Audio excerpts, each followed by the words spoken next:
Imagine-toi seul dans un désert aride. Le silence est lourd, la faim est insupportable, et soudain, l'ennemi frappe avec ses mensonges. C'est exactement ce que Jésus a vécu. Et aujourd'hui, tu vas découvrir comment il a résisté à la tentation et comment toi aussi, tu peux triompher dans tes propres combats. Avant de plonger dans ce passage puissant, je t'encourage à t'abonner. Ici, nous explorons la Bible pour y trouver des vérités qui fortifient la foi et transforment la vie.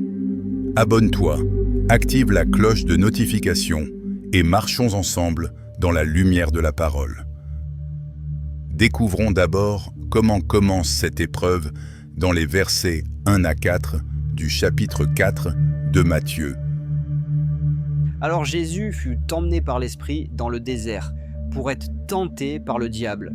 Après avoir jeûné 40 jours et 40 nuits, il eut faim. Le tentateur s'étant approché, lui dit « Si tu es fils de Dieu, ordonne que ces pierres deviennent des pains. » Jésus répondit « Il est écrit, l'homme ne vivra pas de pain seulement, mais de toute parole qui sort de la bouche de Dieu. »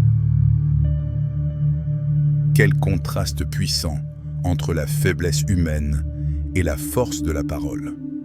Jésus est conduit par l'Esprit, non pas dans un lieu de confort, mais dans le désert.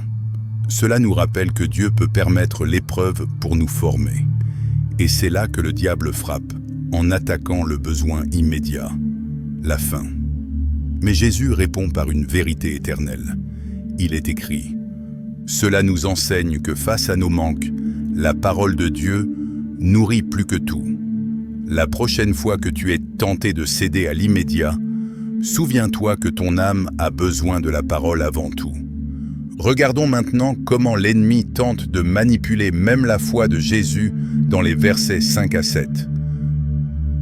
Le diable le transporta dans la ville sainte, le plaça sur le haut du temple et lui dit « Si tu es fils de Dieu, jette-toi en bas, car il est écrit, il donnera des ordres à ses anges à ton sujet.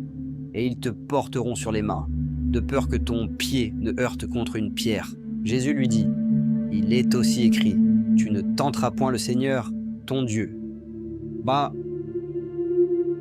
Ici, nous voyons une stratégie subtile de l'ennemi. Utiliser la Bible contre nous. Le diable cite les Écritures, mais il les tord pour piéger Jésus. La leçon est claire, connaître la Bible ne suffit pas. Il faut la comprendre correctement. Jésus répond encore par « Il est écrit ». Et toi aussi, quand le doute frappe, ne cherche pas des preuves spectaculaires. La vraie foi, c'est faire confiance sans mettre Dieu à l'épreuve. Appuie-toi sur sa fidélité, même si tu n'as pas encore les réponses que tu attends. Enfin, découvrons la tentation ultime dans les versets 8 à 11. Le pouvoir et la gloire de ce monde.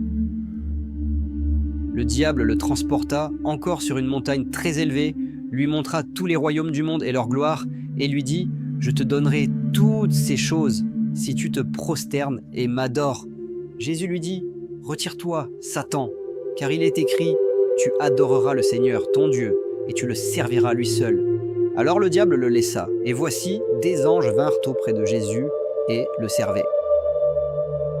Voici la victoire éclatante de Jésus face au diable. L'ennemi propose gloire et puissance en échange d'un compromis. Mais Jésus refuse catégoriquement. Tu adoreras le Seigneur, ton Dieu. Et c'est ce choix qui fait de lui notre modèle. Dans ta vie, le monde te proposera des raccourcis séduisants.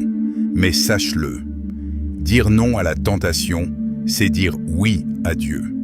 Et quand tu restes fidèle, l'ennemi finit toujours par se retirer. Et la grâce de Dieu vient te fortifier. Voici donc les versets clés à retenir. Matthieu 4,4. L'homme ne vivra pas de pain seulement, mais de toute parole qui sort de la bouche de Dieu. Matthieu 4,7. Tu ne tenteras point le Seigneur, ton Dieu. Matthieu 4,10. Tu adoreras le Seigneur, ton Dieu, et tu le serviras lui seul. Ces trois armes de Jésus sont aussi les tiennes aujourd'hui. Le désert de Jésus nous montre que la victoire est possible. La parole, la confiance et l'adoration sont les clés pour triompher des épreuves et rester fidèle à Dieu. Maintenant, pose ta main sur ta poitrine et prions ensemble. Seigneur Tout-Puissant, merci pour la victoire de Jésus dans le désert. Nous t'apportons nos faiblesses, nos tentations et nos combats. Remplis-nous de ta parole quand nous avons faim. Fortifie notre foi quand nous doutons. Et garde nos cœurs attachés à toi, seul quand le monde nous séduit. Seigneur, nous te confions nos familles, notre travail, nos projets, notre santé et particulièrement tous ceux qui ont commencé la rentrée scolaire en ce mois de septembre. Ouvre les bonnes portes, incline les décisions et que ton nom soit glorifié dans nos vies.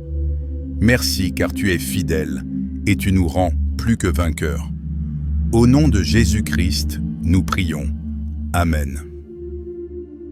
Si ce passage t'a parlé, abonne-toi et reste connecté pour les prochaines vidéos. Et partage en commentaire le verset qui t'a le plus marqué. Rappelle-toi, avec Jésus, aucune tentation n'est trop forte, car en lui, tu es déjà vainqueur.